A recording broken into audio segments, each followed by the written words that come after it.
Bismillahirrahmanirrahim. Bonjour mes chers élèves, je vous présente dans cette vidéo une nouvelle leçon d'éveil scientifique de CM1.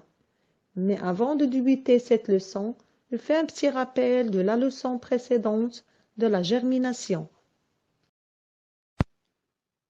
On a vu qu'une graine contient une plantule, c'est la future plante.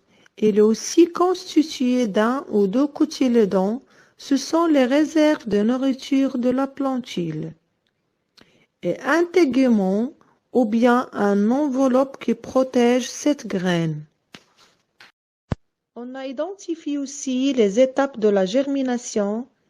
La graine germe dans la terre après l'absorption de l'eau et il se nourrit des réserves contenues dans les cotylédons.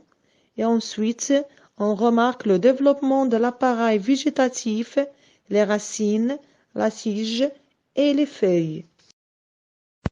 Alors, comme tout être vivant, une plante naît, grandit, puis meurt. Elle a besoin de se nourrir, de boire et de respirer. Comme vous voyez dans cette vidéo accélérée qui représente le développement de la plante d'haricot pendant plusieurs jours. Donc, de quoi ont besoin les plantes pour grandir?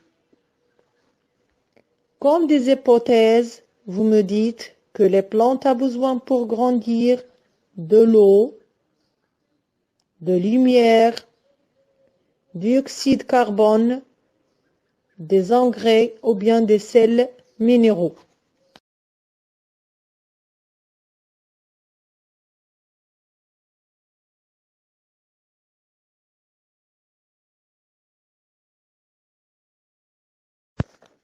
Nous aborderons les besoins nutritifs des plantes. Pour ce faire, prenons un exemple 5 plantes. Notre première plante s'est mal développée. Elle est en effet petite, jaunâtre et ses feuilles tombent.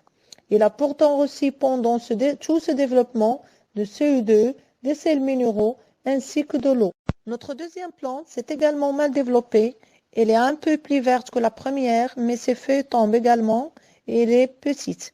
Elle a pourtant reçu pendant tout ce développement des CO2, des sels minéraux et elle est exposée à la lumière.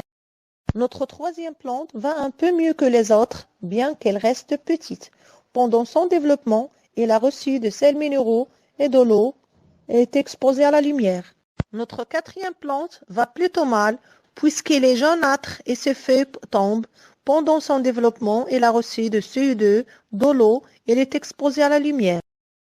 Enfin, notre dernière plante va bien. Ses feuilles sont vertes et se tient bien et elle a bien grandi. Pendant son développement, elle a reçu de CO2, de l'eau et sels minéraux et est exposée à la lumière. Nous observons donc que nos 4 premières plantes se sont moins développées que la dernière. C'est tout simplement parce que cette dernière, elle a reçu tous les éléments nécessaires à son bon développement.